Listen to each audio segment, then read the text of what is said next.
नमस्कार, आप देख रहे हैं न्यूज वन इंडिया। मैं हूं आपके साथ सृष्टि पांडे। यूपी में कोरोना मरीजों की संख्या बढ़कर 15,785 हुई। यूपी में कोरोना के एक्टिव केसेस 5,659 हैं और अब तक 9,638 कोरोना के मरीज ठीक हुए हैं। यूपी में कोरोना से अब तक 488 लोगों की जान गई है। पिछले 24 घंटे में कोरोना के 630 नए केसेस।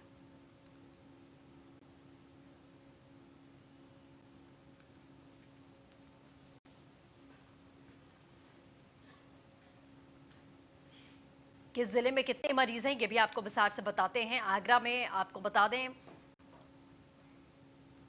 1,114 मरीज सामने आ चुके हैं। मेरठ की बात करें तो 760 मरीज सामने आए हैं। नोएडा में 1,203 मरीज हैं। लखनऊ में 733 हैं। कानपुर में 826, गाजियाबाद में 413, बुलंदशहर में 164, जौनपुर में 444, फिरोजाबाद में 427, मुरादाबाद में 345, हापुड़ में 323, सहारनपुर में 318, अलीगढ़ में 311 और बनारस में 305, बस्ती में 303, रामपुर में 282, बाराबंकी में 248, अमेठी में 247, संभल में 235 और गाजीपुर में 228, बिजनौर में 213, मथुरा में भी 213, मुजफ्फरनगर में 206, गोरखपुर में 205, अयोध्या में 197, सिद्धार्थनगर बागपत में 184, मैनपुरी में 172, कन्नौज में 171, आजमगढ़ में 169, हरदोई में 169, संत कबीर नगर में 168, प्रयागराज में 167, देवरिया में 159, इटावा में 151, बरेली में 147, सुल्तानपुर में 145, महाराजगंज में 130, गोंडा में 122, जौनपुर में 120, बहराइच में 114, अंबेडकर नगर में 114, रायबरेली में 113, हाथरस में 108, भदोही में 105, फतेहपुर में 104, प्रतापगढ़ में 104, उन्नाव में 103, पीलीभीत में 90, अमरोहा में 89, लखीमपुर में 87, झांसी में 88, फर्रुखाबाद में 86, चित्रकूट में 77, शाहजहांपुर में 76, कुशीनगर में 76, एटा में 74, मऊ में 74, बलिया में 72, औरैया में 71 केसेस हैं।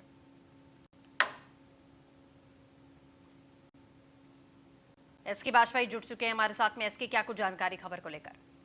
बिल्कुल निश्चित तौर पर अगर हम देखें उत्तर प्रदेश में लगातार कोरोना का आंकड़ा तेजी के साथ बढ़ रहा है। 15,785 तक उत्तर प्रदेश में कोरोना संक्रमित हो चुके हैं। हालांकि अगर हम देखें जो एक्टिव केसेस की संख्या है वो 5,659 है। आज सर्वाधिक मरीज निकलकर सामने आया है, जिसमें पूरे उत्तर प्रदेश से 604 नए मरीजों की पुष्टि हुई और ये आंकड़ा सिर्फ आज शाम 3 बजे तक का है।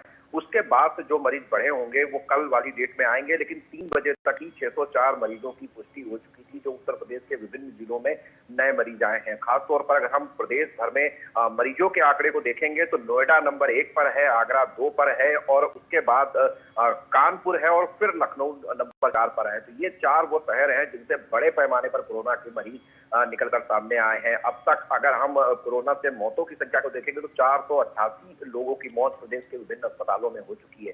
जिस तरीके से कोरोना का आंकड़ा लगातार बढ़ रहा है, चाहे वो कोई भी सेवा हो, अगर राजधानी लखनऊ में देखेंगे तो चाहे पीएचसी की सेवा हो, आरएएफ की सेवा हो, जो रेलवे पुलिस की सेवा है या उसके अलावा 112 की सेवा, साथ ही साथ मुख्यमंत्री हेल्पलाइन की जो पीपीओ सेंटर है उसमें भी बड़े पैमाने पर कोरोना के मरीज मिले हैं। तो निश्चित तौर पर लोगों को इस गंभीर बीमारी की संकट को समझना होगा और जो भी एहतियात बताए गए हैं वो पूरी तरीके से पालन करने होंगे, क्योंकि बहुत सारी जो छूट अनलॉक 1 के दौरान लोगों को मिली है तो ये निश्चित तौर पर उनकी सुविधा के लिए है, उसको अपनी समस्या ना बनाएं।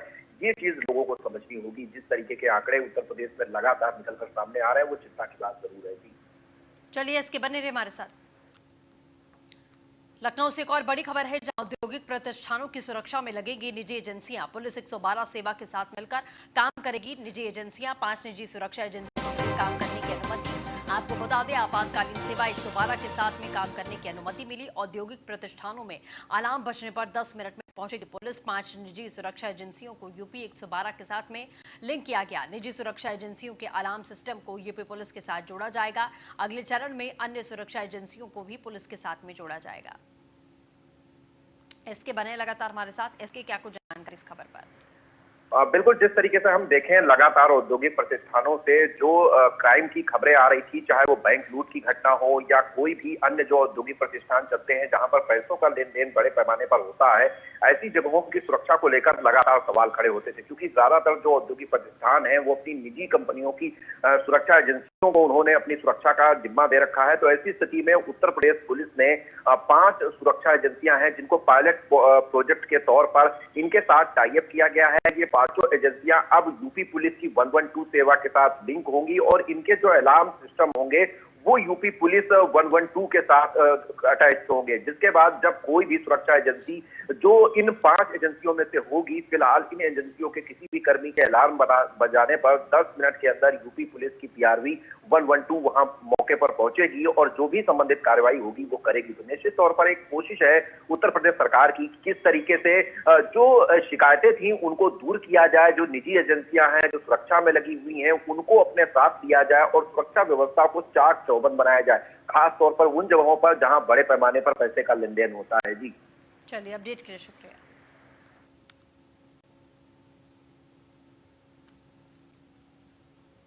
खबर नोएडा से, जहां प्राइवेट बस कंपनी उड़ा रही नियमों की धज्जियां, बीच रास्ते से सवारियों को बैठा रही निजी बसें। नोएडा पुलिस की बसों के खिलाफ में कार्रवाई की गई। नोएडा में बिना परमिट के सवारियों को बिठाया जा रहा था। झारखंड जाने के लिए सवारियों ने बुक कराई थी बस। अब बस सीज होने यात्रियों की परेशानी बढ़ी है। नोएडा के सेक्टर 39 थाना इलाके में कार्रवाई की गई।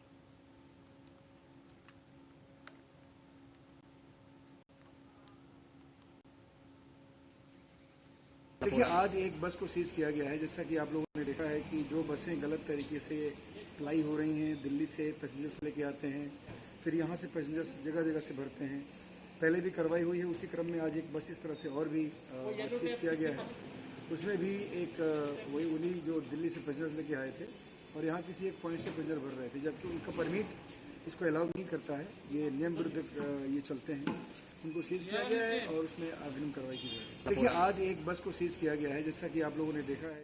अच्छा, बस हम लोगों के जाने की कोई सुविधा नहीं था, तो हम लोग गांव से बस मंगवाए और जा रहे थे तो पुलिस, हम लोग बैठ ही रहे थे, तो पुलिस वाले ने आगे और सारा सवारी ववारी भी यहाँ ले आए, फिर यहाँ से ले जाके पार्क में छोड़वा दिया और जहाँ से सवारी ले गए वहाँ से छोड़ गया बस, और फिर बस यहाँ ले आए सब हम लोगों का से मंगवाया। तो नोएडा में बिना परमिट की सवारियों को बिठाया जा रहा था। आपने जिस तरीके से अभी बातें भी सुनी, प्राइवेट बस कंपनी इस तरीके की हरकत कर रही है, बीच रास्ते से सवारियों को बिठा रही है।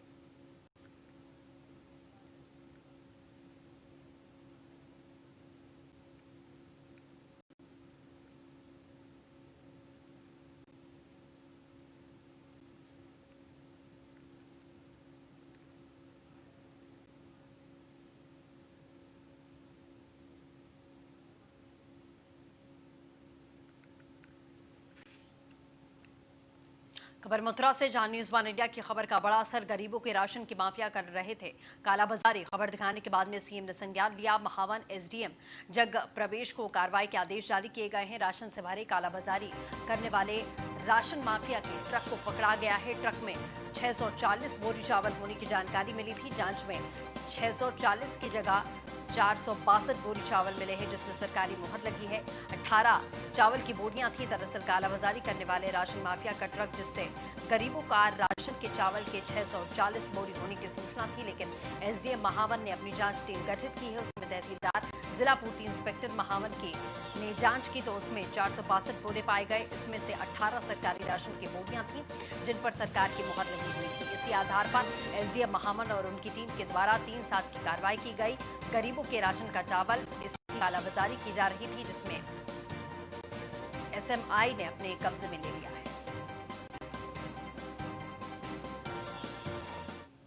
न्यूज़ वन इंडिया चैनल की खबर का हुआ है असर। आपको बता दें कि न्यूज़ इंडिया चैनल ने अपनी खबर को प्रमुखता से दिखाया था, क्योंकि यहाँ पर राया क्षेत्र में 8 तारीख की रात को एक गाड़ी पकड़ी गई थी, अज्ञात गाड़ी थी। उस पर कार्रवाई बड़ी देरी हो रही थी, लेकिन मथुरा में जब ये खबर न्यूज़ वन इंडिया चैनल पर दिखाई गई, उस खबर का असर हुआ, क्योंकि उसका प्रशासन ने संज्ञान लिया और संज्ञान लेने के बाद में महावन एसडीएम को इसकी जानकारी दी गई और उन्होंने इस पर कार्रवाई की। हम जानकारी करेंगे उनके द्वारा क्या कार्रवाई की गई है। हमारे साथ मौजूद हैं जग प्रवेश, जो कि एसडीएम के महावन है। जी, जैसा कि आपने बताया कि 8 तारीख को लगभग 11 बजे के आसपास मुखबिर के द्वारा सूचना दी गई कि एक ट्रक जिस पर हरियाणा का नेम प्लेट लगी हुई थी और उसमें सरकारी राशन लदे होने की सूचना मुखबिर के द्वारा दी गई। इसका तुरंत संज्ञान लेते हुए मेरे आपूर्ति निरीक्षक, उन्होंने मौके पर जाके जांच पड़ताल की और एक ट्रक लावारिस अवस्था में पाया गया, जिसमें प्राथमिक रूप से प्रथम दृष्टया जो उसमें कागज़ मिले उन पर धौलपुर के नाम की रसीद अंकित थी और उसमें लगभग 640 कट्टे अर्थात लगभग 320 क्विंटल के आसपास चावल की पुष्टि की गई। उसके बाद सभी संबंधित विभाग जैसे कि मंडी विभाग, वाणिज्य कर, इन सभी को अवगत कराया गया कि आपके स्तर से अगर कोई कार्रवाई अपेक्षित है तो इसमें कार्रवाई की जाए। उन्होंने अपनी रिपोर्ट प्रस्तुत की। उसके बाद एक तहसील स्तर पर तहसीलदार की अध्यक्षता में एक टीम गठित की गई जिसमें तहसीलदार, आपूर्ति निरीक्षक और एसएमआई इन 3 की एक संयुक्त टीम गठित की गई और इस मामले की जांच पड़ताल के लिए उनको आदेशित किया गया।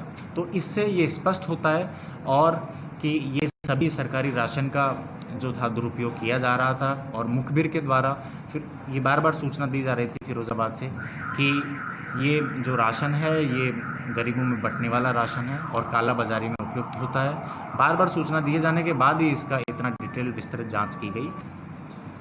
जैसा कि जगप्रवेश महावन ने एसडीएम ने बताया कि ये सरकारी राशन था, इस पर कार्रवाई की गई है और ये कार्रवाई थोड़ी देरी जरूर हुई है, लेकिन यहाँ पर जो तेज तर्रार अधिकारी जगप्रवेश जी हैं, एसडीएम महावन हैं, इनकी कार्यशैली के द्वारा ये कार्रवाई हो पाई है क्योंकि यहाँ पर जो जिला पूर्ति विभाग है वो लगातार इसमें देरी कर रहा था। मथुरा से बाद में नवागत एसपी सिटी मुकेश चंद्र मिश्रा ने पदभार ग्रहण किया। इस दौरान न्यूज़ वन इंडिया से खास बातचीत की, अपनी प्राथमिकताओं के बारे में बताया, साथ ही सोशल डिस्टेंसिंग किस तरीके से मेंटेन कर सकें इसकी जानकारी दी। आपको बता दें मुकेश चंद्र मिश्रा सहारनपुर से स्थानांतरण होकर फिरोजाबाद आए हैं। नवागत एसपी सिटी ने चार्ज लिया है। मुकेश चंद्र मिश्रा हमारे साथ इस समय मौजूद है न्यूज़ वन इंडिया के साथ। किस तरीके की प्राथमिकता रहेंगी और कोरोना काल चल रहा है, इसको लेकर किस तरीके के पुलिस को निर्देश दिए गए हैं, सीधी बात करते हैं। सर, आपका बहुत स्वागत है न्यूज़ वन इंडिया पे। सर, आपने नवागत चार्ज लिया है, किस तरीके की प्राथमिकताएं हैं आपकी हमारे? अपराध नियंत्रण के साथ कानून व्यवस्था बनाए रखना मेरी प्राथमिकता रहेगी, लेकिन इस समय सर्वोपरि यहाँ जनपद की स्थिति को देखते हुए कोविड में नियंत्रण करना है, तो उसमें पुलिस का पूरा योगदान देना है, ज़्यादा से ज़्यादा जनता को जागरूक करना है और हम लोगों ने अपने मोबाइल से और पीआरबी मोबाइल से भी जागरूकता संदेश प्रसारण करने का कार्य शुरू कर दिया है और इससे काफ़ी लाभ भी हो रहा है। सर, सोशल डिस्टेंसिंग को लेके बाजार जब से खुला है, सोशल डिस्टेंसिंग कहीं ना कहीं तार तार होती नज़र आ रही है, उसके लेके स्थानीय पुलिस को और थाना पुलिस को किस तरीके के निर्देश दिए? अब जैसे थोड़ा रिलैक्स किया गया है तो इसमें जागरूकता ज़्यादा प्रसार करने की ज़रूरत है, तो हम लोग इसको अनाउंस कर करके और प्रयास कर रहे हैं कि जो नियमानुसार कार्रवाई हो सकती है उस पर भी अधिक जोर दे रहे हैं और अधिक से अधिक चालान कर रहे हैं हम लोग और समन शुल्क भी कर रहे हैं। सर, फिरोजाबाद में 3 दिन से एक अफवाह का दौर जारी है कि फिरोजाबाद भी पूरी तरीके से बंद हो जाएगा या इस तरीके से कुछ यहाँ सख्ती बढ़ाई जाएगी, क्या आप तक अपडेट है? ये निर्णय तो उच्च स्तर से लिया जाना है और जो भी निर्णय लिया जाएगा उसमें हम लोग 100% अनुपालन सुनिश्चित कराएंगे।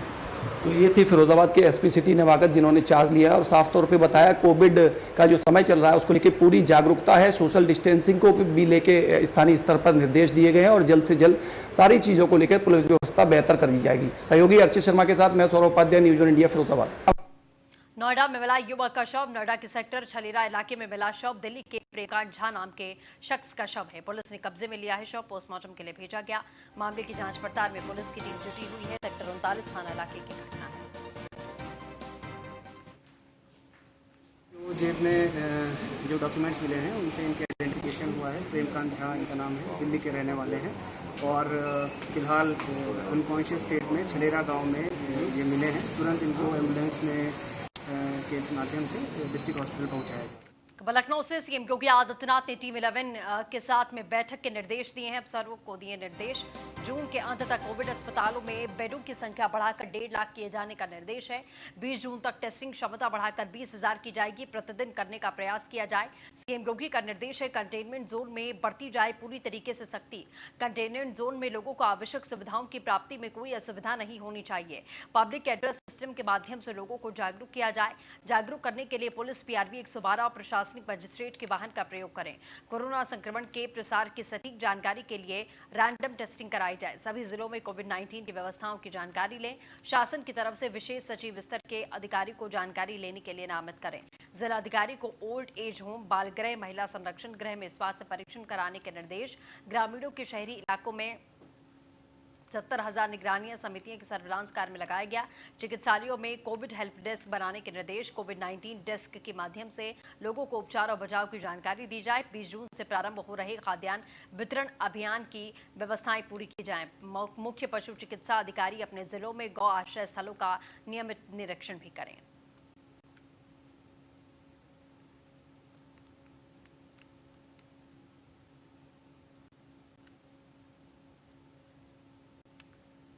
खबर लखनऊ से, जहां यूपी में बड़ी परियोजनाओं को पूरा करने की तैयारी शुरू की गई है। सीएम योगी आदित्यनाथ ने परियोजनाओं को पूरा करने के निर्देश दिए हैं। पीडब्ल्यूडी ने राज्य योजना, राज्य सड़क निधि, त्वरित आर्थिक विकास योजना के काम में लाई है तेजी। केंद्रीय मार्ग निधि, विश्व बैंक परियोजना तथा एशियाई विकास बैंक सहायता प्राप्त परियोजना पर अमल तेज है। इस साल के अंत तक इन परियोजनाओं की सड़कों को पूरा करने का लक्ष्य है। केंद्रीय मार्ग निधि से 12 सड़कों के चौड़ीकरण और सुदृढ़ीकरण का काम किया गया है तेज। एशियन विकास बैंक परियोजना के तहत में फतेहपुर जनपद में सड़कों का कार्य तेज किया गया। बुलंदशहर अनूपशहर मार्ग और मुजफ्फरनगर बड़ौत मार्ग का काम जुलाई तक पूरा करने का लक्ष्य है। विश्व बैंक के ऋण से कोर रोड नेटवर्क डेवलपमेंट परियोजना के काम में तेजी लाई गई।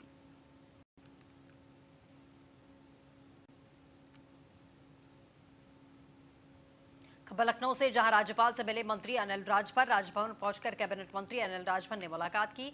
राज्यपाल आनंदीबेन पटेल से शिष्टाचार भेंट की है। यूपी सरकार में पिछड़ा वर्ग कल्याण और दिव्यांगजन सशक्तिकरण मंत्री हैं अनिल राजभर।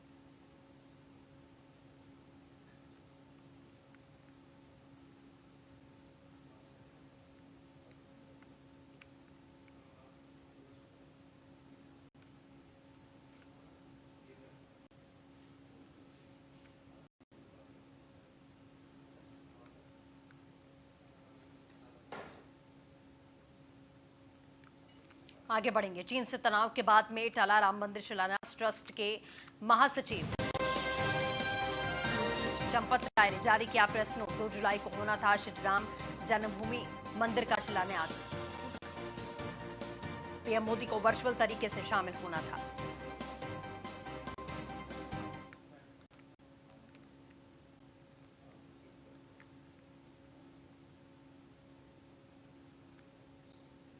तो भाई राम मंदिर की वेबसाइट को लॉन्च कर दिया गया है। वेबसाइट को बारीकी से समझा रहे हमारे सहयोगी तुषार कौशिक, आप खुद सुनिए।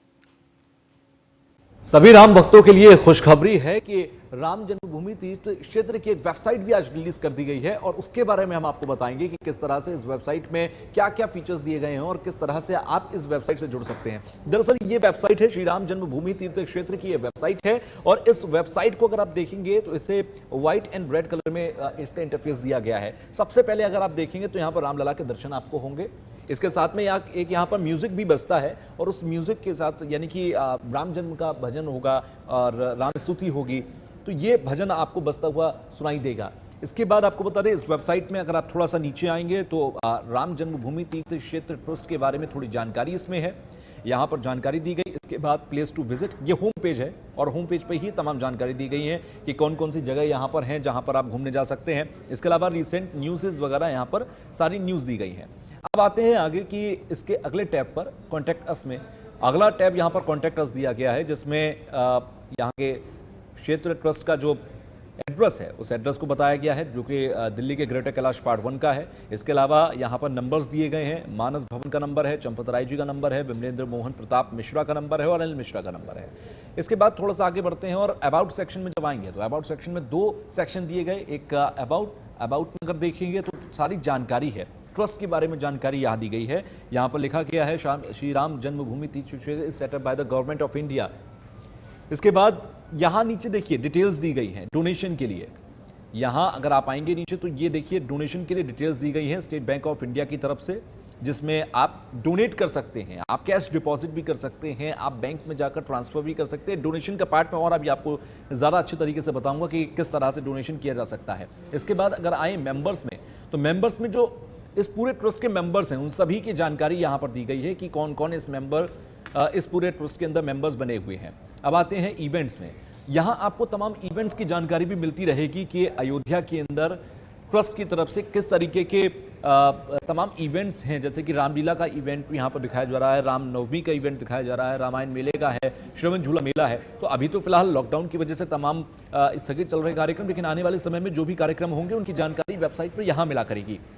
इसके बाद अयोध्या पर आते हैं। अयोध्या में 3 ऑप्शन दिए गए, place to see, how to reach and accommodations. Place to see में जैसे ही आप जाएंगे तो तमाम वहाँ के जो दर्शन करने के लिए मंदिर हैं, जो तमाम जगह हैं, उनके बारे में जानकारी दी गई। जैसे छोटी देवगली टेम्पल के बारे में जानकारियाँ हैं, उसके नीचे आप पढ़ सकते हैं उस मंदिर के विषय में। इसके बाद हनुमानगढ़ी, कनक भवन, मणि पर्वत, नागेश्वर नाथ टेम्पल, नंदीग्राम, भरतकुंड, इन तमाम की जानकारी यहाँ पर दी गई है। इसके बाद अब आएंगे अयोध्या के दूसरे सेक्शन में, तो हाउ टू रीच, यानी कि अयोध्या अगर आपको जाना है तो अयोध्या जाने के लिए आपको किस रास्ते के जरिए जा सकते हैं, ये पूरी डिटेल यहाँ से दी है। बाय एयर अगर आप जा रहे हैं तो फिर आप कैसे जाएंगे, बाय ट्रेन अगर आपको जाना है तो आप कैसे पहुंचेंगे, या बाय रोड अगर आप जा रहे हैं तो कैसे पहुंचेंगे। इसके नीचे मैप भी है, आप मैप में दे सकते हैं अयोध्या जाने के लिए क्या रास्ते मिलेंगे, तो यहाँ पर पूरी आपको जानकारियां मिलेंगी। इसके बाद अयोध्या के ही सेक्शन में आप आएंगे तो यहाँ पर आपको ये भी जानकारी दी जा रही है कि अयोध्या आने वाले लोगों के लिए ठहरने के लिए क्या क्या व्यवस्थाएं वहाँ पर हैं। इसके अलावा यूपी गवर्नमेंट की जो टूरिज्म की वेबसाइट है उसका लिंक भी यहाँ पर दिया गया है कि इस लिंक पर जाकर आप देख सकते हैं कि वहाँ पर होटल, रिजॉर्ट्स और धर्मशाला कहाँ हैं और कैसे कैसे आप उनसे जुड़ सकते हैं। इसके अलावा अयोध्या और राम जन्मभूमि से जुड़ी हुई तमाम खबरें जो होंगी वो खबरें भी आपको इस वेबसाइट पर मिलेंगी, और इस वेबसाइट पर आप यहाँ इस सेक्शन में आएंगे तो यहाँ पर आपको तमाम खबरें मिलती रहेंगी। इसके बाद लास्ट जो ऑप्शन यहाँ पर दिया हुआ है वो डोनेट का है। जैसे आप डोनेट पे क्लिक करेंगे, अगर आपको इस ट्रस्ट को कुछ डोनेट करना है तो डोनेट करने के लिए आप डोनेट बटन पे क्लिक करेंगे। इसके बाद SBI का ये पूरा प्रोफार्मा खुलकर आएगा जिसमें जानकारियां हैं कि कैसे आप मंदिर निर्माण के लिए डोनेशन दे सकते हैं। इसमें आप बारकोड का भी इस्तेमाल कर सकते हैं, आप banking details, NEFT, RTS, IMPS, quick पे, किसी भी तरीके से आप कर सकते हैं। SBI का क्योंकि अकाउंट है तो SBI के अगर आपके पास ऐप है तो आप उस ऐप के जरिए भी डोनेट कर सकते हैं, या फिर आप भीम UPI या फिर किसी भी UPI एप्लीकेशन से यहाँ पर डोनेशन दे सकते हैं। तो इसकी भी पूरी जानकारी यहाँ पर दी गई है। तो ऐसे में अयोध्या की ये वेबसाइट, यानी अयोध्या में राम जन्मभूमि की ये वेबसाइट है, और इस वेबसाइट के लिए सीधे तौर पर अगर देखा जाए तो ये यूजर फ्रेंडली बनाई गई है। देखिए भजन भी बजा, जिस भजन का मैं जिक्र कर रहा था वो भजन भी यहाँ पर बजेगा। जैसे ही आप वेबसाइट खोलेंगे यहाँ पर सीधे एक भजन बजेगा जिससे आपको ये महसूस होगा कि ये राम जन्मभूमि से जुड़ी हुई वेबसाइट है। अभी फिलहाल इसको म्यूट करते हैं। तो ये एक वेबसाइट बनाई गई है, इस वेबसाइट से जुड़कर आप सीधे राम मंदिर से जुड़ सकते हैं, राम मंदिर के निर्माण से जुड़ सकते हैं, क्योंकि एक बहुत बड़ा आंदोलन रहा।